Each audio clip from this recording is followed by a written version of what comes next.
Hello mga ka-J lovers, so ang gagawin natin ngayon ay itong player nito, yung Platinum. Dinala ng may-ari yung buong box na kasi hindi na matanggal niya yung player lang. Kasi yung naunang technician na gumawa nito, inalis yung dating remote control nito. Ginawang direkta na siya. Kita nyo, may mga wiring na siya papunta dun sa loob. So wala siyang power, inon ko na siya, wala siyang power. So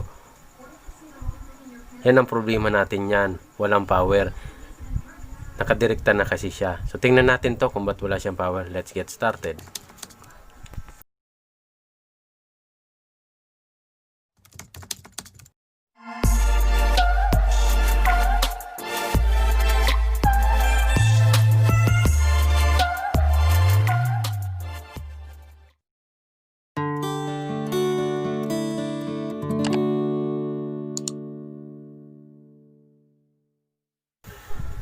So ito na siya mga ka-J lovers, tinanggal ko na kasama na yung pindutan. So hindi ko na siya gagalawin muna tong pindutan kasi kung okay naman, umandar naman na maigi, hindi ko na siya papalitan ng bagong remote. So ganyan na lang nakadirekta. So tingnan natin muna, buksan ko na to, nabuksan ko na pala, inalisan ko na siya ng tornilyo kanina. So tanggalin lang natin yung takip. So sabi ng may-ari, bigla na lang ganito nawala ng power. So habang nasa na-stuck kasi to, yung tawag niyan, yung pagka-lockdown, hindi na nagamit. So hindi naman to pinapaarkilan ng may-ari mga ka-J lovers. So pansarili lang yata to. Bihirang magamit na nung pagka-lockdown, hindi na nagamit. Nung may okasyon na silang gagamitin, wala nang power. So nawala na daw power. Nung buksan ng may-ari para dalhin yung player, hindi niya matanggal pala kasi yung button nito, tawag niyan, nakadirekta na dyan sa loob ng player. So medyo inaanay na nga yung mga kita nyo yan sa gilid, may mga anay na yung nito, yung box. Yan, kita nyo yung plywood natin, inaanay na. So ito yung pinaka player niya, ito na yung loob niya. So titingnan natin siya kung ba't wala siyang power.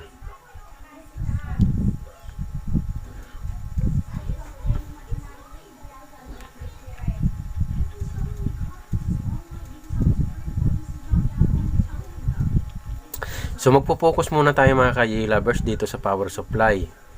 Pupukusan natin muna dyan. So magto-troubleshoot muna tayo. Mag-check tayo ng component para ma-analyze natin kung saan ba nagka-problema. Mag-i-special shoutout muna tayo sa ating kaibigan na si Ami Hantik. So napakagaling nitong gumawa ng mga LED TV, LCD TV. So may tutorial siya dyan. So pwede kayong manood sa channel niya para matuto kayo tungkol sa mga LCD, LED, flat screen, kung paano pag-repair. So pa-subscribe na rin sa kanyang channel. So ang gagawin pala natin mga ka-J lovers ay itetest ko muna tong voltage out nito. Itetest natin. So wait lang kasi inaayos ko lang.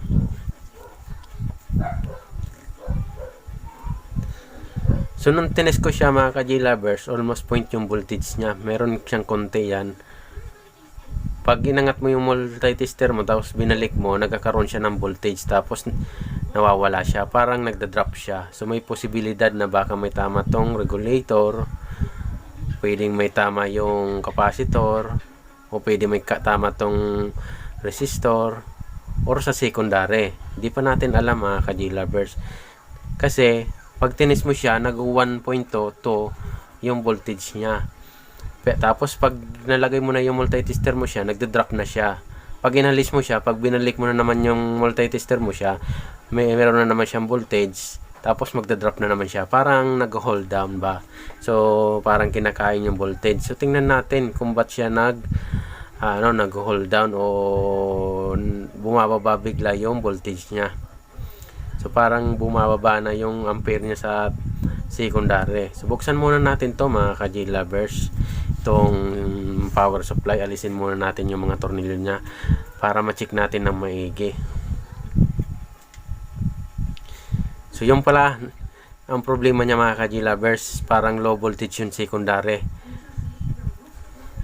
Yun ang i-analyze natin at titingnan natin kung ba't siya ganon. Yung mayroon siyang voltahe, pag tinest mo siya, magda-drop siya. Pag inalis mo yung multi-tester, yung positive, babalikin mo ulit, meron naman siyang voltage. Tapos da-drop na naman siya. So hold down, nagda-drop siya.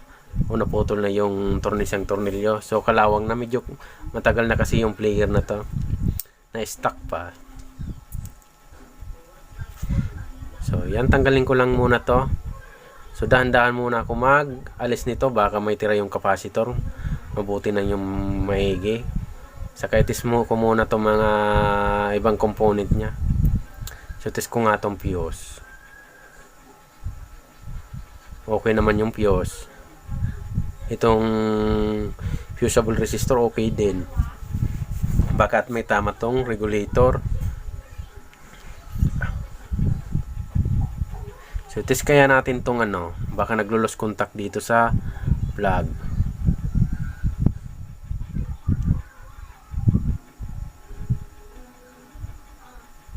Okay naman mga ka-J lovers.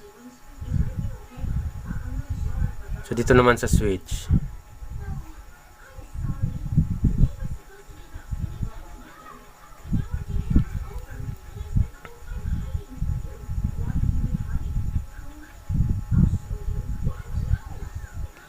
Switch lang natin. So okay naman yung switch. So hindi nyo mapapakinggan yung kasi binabaan ko yung volume ng video ko. So ito na yung pinaka power supply nya. For safety purposes, test ko muna yung capacitor nya mga ka-J lovers. Mabuti nang sigurado, mahirap na, baka may kuryente to, mag-ground tayo. 0.9 na lang, ibig sabihin kinain na ng secondary yung voltage nya. 0.9 na lang, 0.8. So dahil kinain yung voltage ng capacitor, may posibilidad na nagtatransfer talaga yung voltage sa secondary. So ano kayang problema nito? So una natin gagawin mga ka-J lovers, pwede kasi may posibilidad na naman. Ito yung pinaka posibilidad na naman. Pwedeng cold solder o may nakaangat, o pwedeng may nag-open na resistor, o talagang sira itong tawag dyan regulator. Pero kung sira yung regulator, may posibilidad naman kasing may tira itong capacitor dapat, kasi hindi siya mag-switch. So dapat may tira ang capacitor nyan kung sira ang regulator. Kaya may posibilidad naman na hindi to sira ang regulator, kasi na ubos yung voltage nya, naging 0.9 na lang. So try natin resolder muna. Unahin natin tong capacitor. So ina-analyze ko lang muna siya mga ka-J lovers, tapos dinadaan muna natin sa resolder. Ganyan naman kasi ang technician, analyze, resolder, tapos kunting troubleshoot hanggang sa makuha natin. So resolder muna ako dito sa mga connection nya, sa diode. Kasi kung iisipin natin mga ka-J lovers, hindi pumutok yung fuse. Hindi rin tawag yan, hindi rin natirahan yung capacitor, yung walang stuck na voltage. So ibig sabihin, pwedeng may open na resistor na supply papuntang regulator, or pwedeng hindi sira yung regulator. Saka iisipin natin mga ka-J lovers, kanina nag-test tayo sa secondary, nagda-drop lang yung voltage, nagto 2.2, nag-1, tapos 3. Pag tinest natin, tapos magda-drop na naman siya pag nakalagay na yung multi-tester. So ibig sabihin talaga nagta-transfer. So may posibilidad na hindi talaga may tama o walang tama tong regulator. So try lang natin munang i-resolder. Pag hindi pa rin, analyze tayo ulit. analyze tayo, check natin yung mga ibang components sa secondary, baka may kumakain dun sa secondary na diode, tapos yung mga resistor. Pag good ang lahat, ito na ang senaryo natin yan mga ka-G-lovers. Kung good naman yung secondary, yung mga parts niya, diode, capacitor, tapos resistor, good naman, coupler, good naman, may posibilidad na pwedeng siratong tawag yan, siratong regulator. Hindi na siya na-switching na maigi. So, mabagal na siya mag-switching. So, abnormal na yung switching niya kaya hindi na siya nakaka-transfer ng tamang voltage sa secondary. Yun ang senaryo natin yan. Kung good ang lahat sa secondary, wala pa rin voltage. Kasi na-resolve na natin, wala pa rin voltage. Good naman yung mga parts sa secondary, sa primary. Good naman yung mga resistor, capacitor. So, yan ang pwedeng may tama niyan. Pwedeng tama yung regulator natin sa abnormal na yung tinatawag niya switching niya, pati yung frequency niya. So, inuuna ko muna tong primary nire-resolder. So, yan yung chopper niya nire-resolder natin.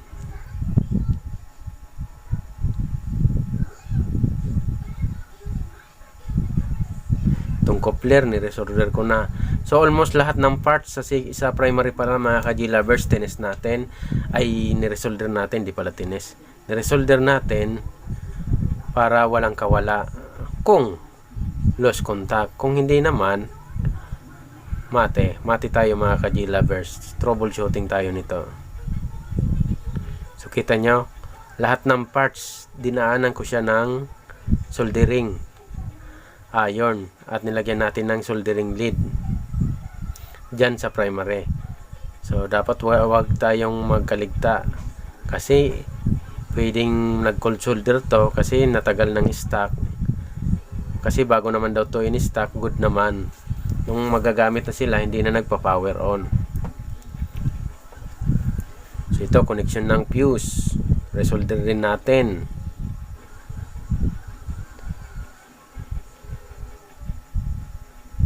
So, pati na rin tong mga coupler. Yan. Ito, resolder ko na rin yan. Pati na rin tong secondary sa chopper. Baka kasi may loss yan, kaya nagde-drop yung supply. Pwede rin yan, senaryo din yan. O dahilan din yan na nagde-drop yung supply.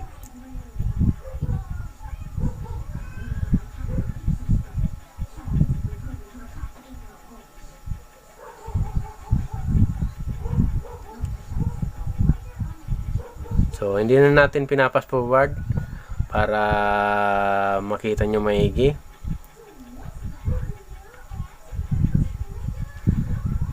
So, almost tapos na tayo mga ka-G-lovers. Siyempre, lilinisan natin. Mabuti na yung sigurado tayong nilinisan natin. Baka kasi may tilamsik na lead na naman. Yung lagi kong sinasabi sa inyo. Baka kasi may tilamsik na lead, tawag niyan, magdikit dun sa dalawang pagitan ng paa ng parts, mag short. So, mabuti nang sigurado. So, itis nga natin kung may power. Kung wala pa rin, no choice, troubleshooting tayo mga ka-G-lovers. So, magto-troubleshoot tayo nyan.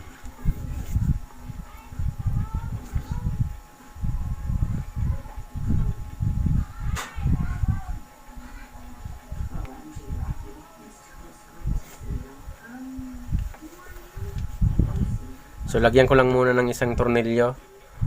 Hindi lang gumalaw kasi baka gumalaw, tumama dyan yung connection sa case niya.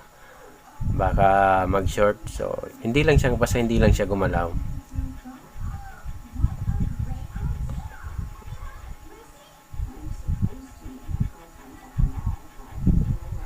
Yan, inayos ko lang siya. So, okay.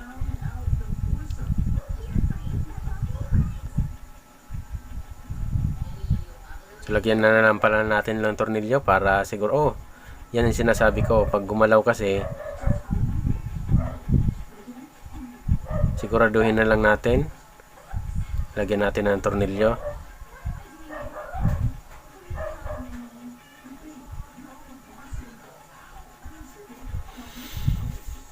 So, okay, matapos na to mga ka-J-Lovers. Madali na tong matapos natin malagyan ng tornilyo. Yan, okay, magte-test na tayo. So, inalisan ko pala ito ng background sa yung video natin. Kasi meron akong, habang nag-ayos ako nito, tawag niya, meron akong nagtutugtog ako, baka makapiright ako. Kaya nalis ko yung sound niya, yung background ng video. So, okay, nagka-power siya, umikot siya mga ka-J-Lovers, kita nyo, umikot na. Meron na siyang power. Ibig sabihin, nag-cold solder lang. So, nag-cold solder lang mga ka-J-Lovers. Hintayin natin kung mag-read pa siya. Ayun, nag-read pa nga. Okay pa yung lens niya. Nag-read pa siya.